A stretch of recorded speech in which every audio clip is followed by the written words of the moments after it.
We want to get to a story that's obviously been a very difficult one to process, a horrific story out of the University of Waterloo earlier this week. A stabbing that wounded 3 people in a gender studies class, say investigators was motivated by hate. It was 2 days ago on Wednesday when a man entered a classroom at the University of Waterloo in Hagey Hall, stabbing a professor and 2 students. We're going to be speaking with a couple professors from Athabasca University who teach in this space, in women's and gender studies. Police have confirmed, investigators, that they are investigating this as a hate crime.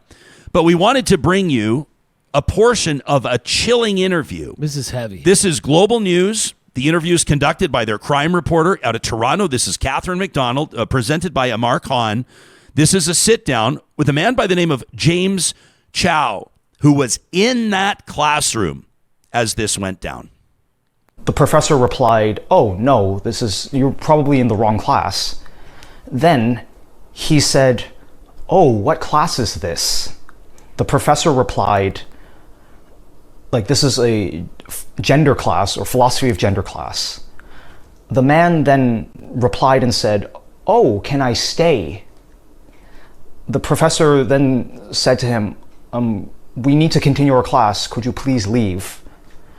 And while the man was listening to a reply, he put down his backpack in front of him at his feet, and he pulled out a knife. It still had one of those sheaths or covers on it, like a plastic one. And the thing that disgusts me the most is that this vile, mischievous smile that he had on his face. And immediately the professor's face just turned to pure fear. And also the other classmates were starting to scream. He raised the knife and started chasing the professor. She ran down the middle of the classroom. So our classroom is like a rectangle, but there's only one entrance at the front where the man had entered. And she ran to the back of the class. At this point, it was just pandemonium.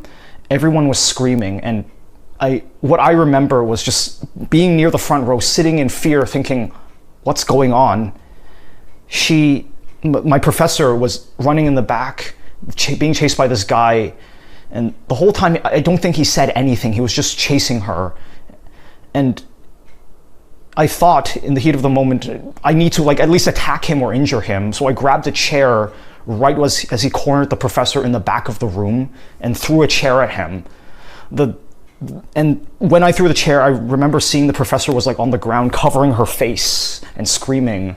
And I threw the chair, and then the next thing I know, I was running outside with a bunch of the other students, and I was screaming to them, get out of the building now, because don't be in the building, just leave. I'm grateful that these next 2 guests have made themselves available to talk this out. Dr. Kristin Rodier is an assistant professor of philosophy at Athabasca University. She teaches in the philosophy of gender and sexuality. We also welcome to the program Dr. Alexa DeGagne, an associate professor of women's and gender studies at Athabasca University. She teaches courses on queer and transgender politics and social movements in Alberta and beyond. Do you remember your initial response the moment that you first heard about what went down at Waterloo? I do. I was actually contacted through, people who teach in this area. It's a small number of people. And so people reached out to me and said, I want to talk to you about something before it's on the news. We know of something that happened. And so we were contacting each other within our network of people to kind of take care of each other while we found out what had happened. So my initial reaction was just feeling terrible for everyone who was there and hoping that they're safe and that they're going to get some time away to recover and to get support. Dr. DeGagne, what was your very first thought when you very first heard about it? Yeah, thank you. Honestly, it was that this is incredibly disheartening and gut-wrenching, but not shocking. It feels like a sort of inevitability, not inevitability, but sort of given the amount of hate and sort of false rhetoric that's been proliferating, and in a really intense way in the past 5 or 10 years, it just felt like it was a matter of time before something like this happens. And as Kristin said, talking to colleagues and students and friends, that there is a fear, there's a constant fear that there's going to be some sort of, if not verbal attack, online, physical attack in these spaces.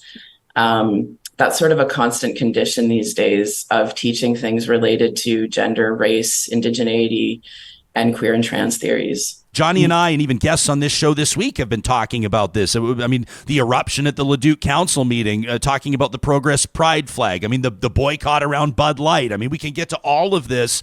Dr. DeGagne, in follow-up to your comment, why do you think that this is ramping up so much? I think it's undeniable that it is. The evidence is all around us. What's behind it? Yeah, I mean, I guess why I say it wasn't shocking is because there's continuous cycles and sort of historical trends of these things happening, right? So in times of economic strife, in times of pandemics, in times of war, there is sex panics brew. And that's for a number of reasons, including if, to have a common enemy, to rally people around, to stoke fear, to divert people's attention, to sort of scapegoat and blame people. And so it's a perennial tool that's used for all of those reasons. And the thing that's happening now is it's incredibly distressing. It's incredibly enraging. And it's also using a lot of the same rhetoric that's been constantly used. There's always a sense or a distortion around questions of what happened in the academy, right? The way that, there are suspicions, I think, because it is such an elite context, separate from a lot of, everyday sort of working context. And so there's this kind of separation, but that can also fuel kind of fear and distortion. And I think that there's a special targeting around feminist intellectuals, critical intellectuals, people who are, bringing up racism, bringing up social justice, bringing up topics around gender and sexuality. And I think that there's been this kind of stereotype or trope that's been exploited on social media in the wake of like sort of anti-woke backlash around like sort of gotcha clips on gender studies professors, like gender studies professor is asked what gender is and can't answer. See, they don't know what they're talking about. Yeah, you're talking about Matt Walsh, right? I don't know. I can't track how many different people I've seen do that Fair. stuff, but it is pretty widespread. And, they did some research on sort of how many clicks it takes to get yourself to a lot of this anti-trans, anti-gender studies professor clips, I guess you could call it, on social media. And it's just right there.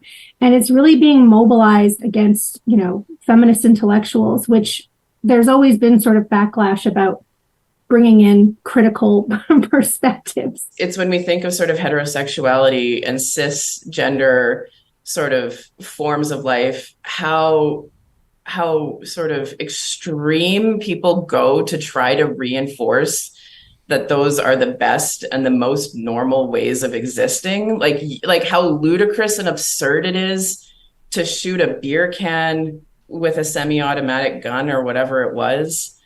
And you're trying to tell us as communities and societies that is the most rational, normal, moral way of existing. And it has to be reinforced by shooting a beer can that had somebody's face on it.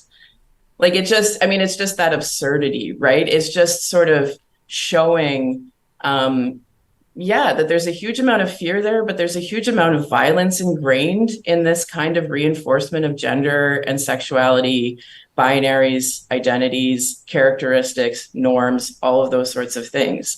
And I think in these moments of violence, it's incredibly important to point out that so often it is violence that it takes to reinforce these things. And that demonstrates that they aren't the most natural or the only. They aren't the most moral or the inevitable like ways that humans express themselves in terms of gender and sexuality.